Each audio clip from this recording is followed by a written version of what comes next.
नमस्कार, मैं हूं आपके साथ मयंक। तो देखिए, जिस खबर पर पूरी दुनिया की नज़रें थी वो मुलाकात हो गई डोनाल्ड ट्रंप के बीच में और बेंजामिन नेतन्याहू के बीच में। फ्लोरिडा में ट्रंप के घर मारे लागो में ये मुलाकात हुई। और सबसे बड़ा सवाल है कि आखिर ईरान को लेकर इस बैठक में क्या चर्चा हुई और क्या फैसला हुआ। देखिए, एक गौर करने वाली बात यह है कि इस बैठक में जब डोनाल्ड ट्रंप जा रहे थे, कल मैंने इस पर एक वीडियो बनाया था। उस वीडियो में मैंने कहा था कि 5 बड़े मुद्दे होंगे जिन पर चर्चा होगी। और कल जब ये बैठक फ्लोरिडा में शुरू होने वाली थी, मारे लागो में ट्रंप के घर पे, उस बैठक के शुरू होने के ठीक पहले डोनाल्ड ट्रंप ने कहा कि 5 मुद्दे अहम रहेंगे जिस पर हम बात करेंगे।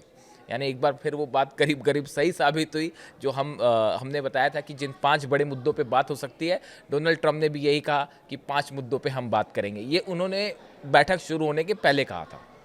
खैर, अब हम खबर पे आए कि इस बैठक में क्या हुआ। देखिए, दोनों की मुलाकात होती है, मुलाकात चली और उसके बाद जब डोनाल्ड ट्रंप और बेंजामिन नेतन्याहू बाहर आए तो उनकी बॉडी लैंग्वेज बड़ी गौर करने वाली थी दोनों की। देखिए, अक्सर ऐसा होता है कि जब दोनों साथ में होते हैं तो एक दूसरे की तारीफ़ों के पुल बांधते हैं। वो कल भी ऐसे ही हुआ कि डोनाल्ड ट्रंप ने नेतन्याहू की तारीफ़ की, नेतन्याहू ने डोनाल्ड ट्रंप की तारीफ़ की और उन्होंने कहा कि हम इसराइल का सबसे बड़ा सर्वोच्च सम्मान आपको देने वाले हैं और व्हाइट हाउस में डोनाल्ड ट्रंप से बड़ा कोई इसराइल का दोस्त नहीं है। इस तरह की तमाम बातें हुई। उसके बाद मुद्दा आया ईरान का, ईरान के न्यूक्लियर प्रोग्राम का, ईरान के मिसाइल प्रोग्राम का, जिस पर बोलते हुए डोनाल्ड ट्रंप की तरफ से कहा गया कि अगर ईरान न्यूक्लियर प्रोग्राम को कंटिन्यू करता है, फिर से शुरू करने की कोशिश करता है या मिसाइल प्रोग्राम को, हथियारों को बनाने की आगे कोशिश करता है, तो हम ईरान पर हमला करेंगे। ये एक प्रकार से चेतावनी, धमकी डोनाल्ड ट्रंप की तरफ से दी गई।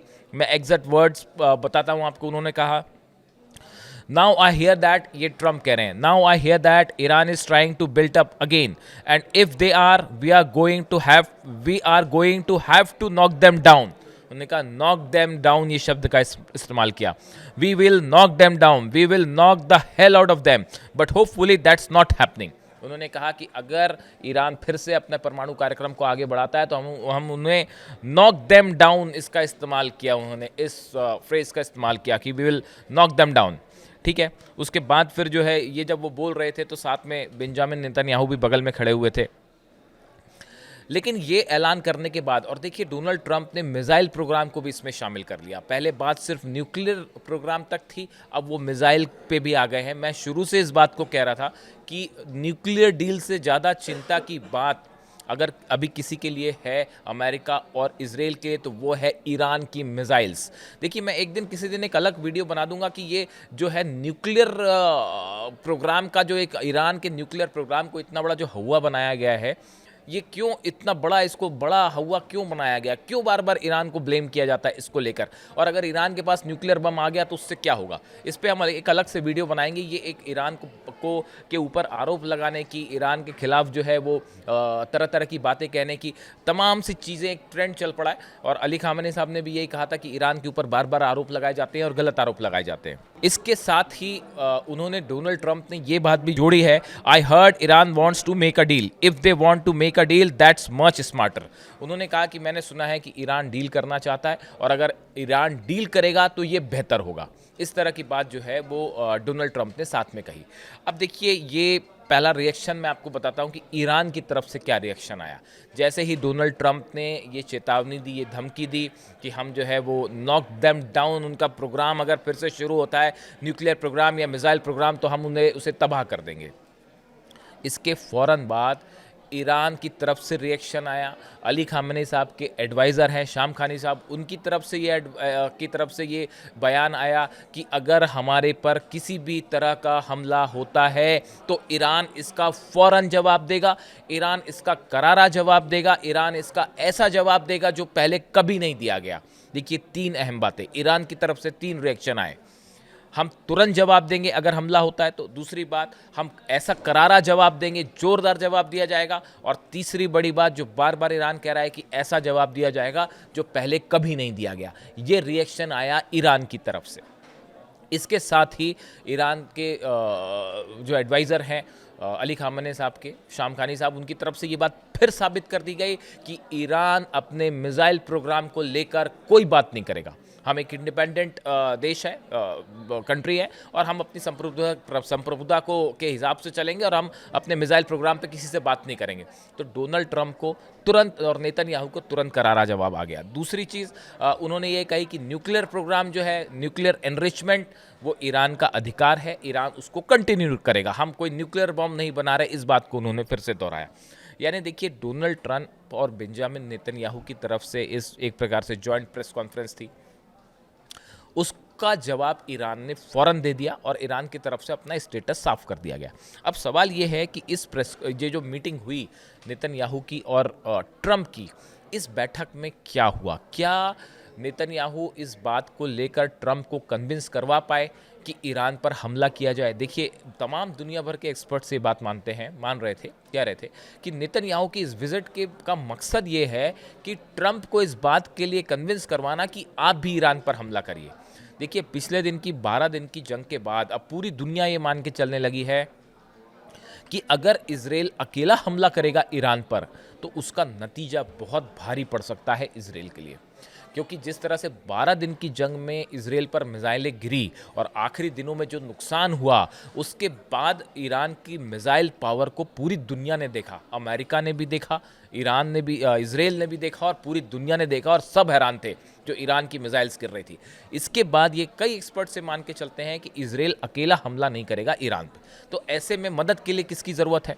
डोनाल्ड ट्रंप की ज़रूरत है, अमेरिका की ज़रूरत है। लेकिन सवाल ये है, क्या डोनाल्ड ट्रंप इसके लिए राज़ी हैं? जो हालात हैं इस समय, डोनाल्ड ट्रंप का फोकस है यूक्रेन और रशिया पे, जैसा कि सूत्र बता रहे हैं, जैसा कि एक्सपर्ट्स मान के चलते हैं कि डोनाल्ड ट्रंप का फोकस इस समय ईरान से ज़्यादा है रूस और यूक्रेन के बीच किसी तरह से जो है वो सीज फायर करवाया जाए, और उसके लिए उन्होंने अपनी पूरी ताकत झोंक रखी है। तो ये भी संभव हो सकता है कि भले डोनाल्ड ट्रंप ये बात कहें कि हम ईरान अगर फिर से न्यूक्लियर गतिविधियां करता है या अपने मिसाइल प्रोग्राम आगे बढ़ाता है तो हम हमले कर देंगे और हम उसे फिर तबाह कर देंगे, इस तरह की बात है। लेकिन कई जानकारी मान के चल रहे हैं कि ऐसा फिलहाल तुरंत नहीं होगा, क्योंकि ईरान पर हमला करना अब पहले की तरह आसान नहीं होगा। ईरान के पास नए फाइटर जेट्स हैं, ईरान के पास नए मिसाइल डिफेंस सिस्टम है, बहुत तेजी के साथ नया मिसाइल प्रोडक्शन हो रहा है। चौथी बात, 12 दिन की जंग का नतीजा पूरी दुनिया देख चुकी है। ऐसे में अमेरिका का इन हालात में ईरान पर हमला करने का मतलब है रूस वर्सेस अमेरिका की एक कोल्ड वॉर वाली स्थिति फिर से शुरू हो जाएगी, और यूक्रेन के साथ सीज फायर होने का जो थोड़े बहुत संभावना है वो भी खत्म हो जाएगी। इसके लिए डोनाल्ड ट्रंप तैयार नहीं होंगे, ये बड़े सारे एक्सपर्ट्स का मानना है। देखिए, जंग में जाना, हमले करना, ये एक ऐसे फैसले होते हैं जो बड़े ही कैलकुलेटिव तरीके से लिए जाते हैं। नेतन्याहू भले ये चाहते हों कि जल्दी ही नेतन्याहू की चिंता जो है उसका मूल कारण है ईरान की मिसाइल्स। ईरान के न्यूक्लियर प्रोग्राम से ज़्यादा चिंता की बात है ईरान की मिसाइल्स, जो नेतन्याहू के लिए एक बड़ी चुनौती है, क्योंकि जो मिसाइल्स अटैक हुए, नेतन्याहू का ज़्यादा कंसर्न है ईरान के मिसाइल प्रोग्राम को रोकना, लेकिन वो रोकना ईरान उसके लिए बात ही करने को तैयार नहीं है। इस सूरत हाल में जब तक आप ईरान पर हमला नहीं होगा, उसके अलावा कोई चारा नहीं बचता है। आप ईरान जो कह रहा है कि हम सिर्फ इस बात पर बात करेंगे कि न्यूक्लियर एनरिचमेंट को भी हम, मिनिमम एनरिचमेंट जो हमें ज़रूरत है वो हम बनाए रखेंगे, सिर्फ उस मुद्दे पर बात हो सकती है, और वो भी तब हो सकती है जब आप सम्मानजनक तरीके से बात करें। यानी नेतन्याहू का जो प्लान है वो प्लान तब तक आगे नहीं बढ़ सकते नेतन्याहू उस पर, जब तक ट्रंप अमेरिका तैयार ना हो। और अमेरिका का हमला करने का मतलब होता है कि पुतिन से सीधी सीधी दुश्मनी मोल लेना, और इस सूरत में यूक्रेन के साथ सीज फायर खटाई में पड़ जाएगा। इसलिए फ़िलहाल ऐसा लगता है कि नेतन्याहू और इजराइल के मंसूबों पर फिलहाल पानी फिरता दिखाई दे रहा है, अगर वो इस उम्मीद से गए थे कि ट्रंप जंग के लिए फ़ौरन तैयार हो जाए। ये एज ऑफ नाउ जो अभी एक्सपर्ट्स मान के चल रहे हैं। भले ट्रंप की तरफ से धमकियां आई हों, लेकिन साथ ही वो ये भी कह रहे हैं कि मैं ईरान के साथ अगर बात होती है तो ये बेहतर होगा, ईरान के लिए बेहतर होगा। यानी वो बातचीत वाली बात को वो अभी भी देखिए पिछली बार जिस तरह से सीज़ फायर हुआ, अचानक से सीज़ फायर की घोषणा कर दी गई और ट्रंप की तरफ से यूनिलैटरली घोषणा की गई, एक तरफा घोषणा की गई। ईरान की तरफ से कहा गया कि ये घोषणा उन्होंने इस वजह से क्यों की कि इजराइल जंग हार रहा था बुरी तरह से, इसलिए जो है वो सीज़ फायर करना पड़ा। इसलिए ये अचानक आसान नहीं होगा। और दूसरी एक गौर करने वाली चीज़ ये है कि डोनाल्ड ट्रंप बैकडोर से लगातार ईरान से बात कर रहे हैं, इसमें कोई दो राय नहीं है। ईरान के तक जो है डोनाल्ड ट्रंप की तरफ से कई संदेश पहुंचाए जा चुके हैं, चाहे वो सऊदी की तरफ से जाएं, चाहे वो ब्रिटेन की तरफ से जाएं। देखिए कई सारी चीज़ें ऐसी होती हैं जो पर्दे के पीछे होती हैं, जो सामने नहीं आती। अभी हाल ही में ब्रिटेन के विदेश मंत्री ने ईरान के विदेश मंत्री अब्बास अराक्ची साहब से पहली बार फ़ोन पर बात की और लंबी बात हुई। ऐसे कई इंडिकेशंस होते हैं। बताया जाता है कि सऊदी अरब के थ्रू भी जो है वो मैसेज भिजाया गया था ईरान के सुप्रीम लीडर के लिए। तो ऐसी बहुत सारी बातें हैं जो बैकडोर से चर्चाएं चल रही हैं। तो वॉर इस बार इतना आसान नहीं होगा। और इस सूरत हाल में अब क्या ईरान का न्यूक्लियर प्रोग्राम एक बार फिर उस पर किसी डील की कोशिश होती है, क्या वहाँ पे बातचीत की कोशिश होगी, और अगर होती है तो बीच में मीडिएटर कौन होगा? ये वो तमाम सवाल हैं जिनके जवाब अगले 2 से 3 दिन के अंदर मिलेंगे। ये जो बैठक हुई है, इस बैठक में क्या फैसले हुए, जैसे ही इनका इम्प्लीमेंटेशन शुरू होगा, आप देख लेना, जैसे ही इम्प्लीमेंटेशन शुरू होगा आपको ये बात समझ आ जाएगी कि क्या ईरान के साथ बातचीत की कोशिश है या मामला जंग की तरफ है। फिलहाल ईरान का जो स्थिति है, ईरान में जैसे ही ये बैठक चल रही थी, उस बैठक के बीच ईरान में जंग की ज़बरदस्त तैयारी हो, मैं आपको पहले बता चुका हूँ। मिसाइल्स डिप्लॉय हैं, डिफेंस जितने सिस्टम्स हैं वो अलार्म मोड पर रख दिए गए हैं, फाइटर जेट्स रेडी हैं। तो ईरान एक जंग के लिए, लंबी जंग के लिए तैयार है। और ये भी साफ कर दिया गया है कि अगर अब की बार हमला होता है तो जंग रोकी नहीं जाएगी, उसको अंजाम तक पहुंचाया जाएगा। ऐसे में डोनाल्ड ट्रंप के लिए ये बेहद मुश्किल फैसला होगा कि ईरान पर हमला किया जाए या ना किया जाए। ईरान पर हमला करने का मतलब होगा, बहुत सारे अरब देश हैं जो पहले ज़्यादा मजबूती से अमेरिका के साथ खड़े रहते थे। जब इजराइल ने कतर पर हमले किए, उसके बाद से कई ऐसे देश हैं जो अब धीरे धीरे इस बात को मानने लगे हैं कि ईरान जो बात कह रहा था वो सच कह रहा है।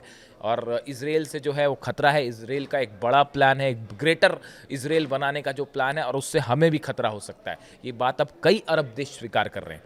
ऐसे में इस मुलाकात के अंदर क्या फैसला हुआ है, इसका इम्प्लीमेंटेशन बताएगा अगले 2 दिन के अंदर कि ये मामला जंग की तरफ जा रहा है या किसी तरह की डील की तरफ जा रहा है। इससे जुड़ा जो भी अपडेट होगा आप तक पहुंचाएंगे। Thank you so much.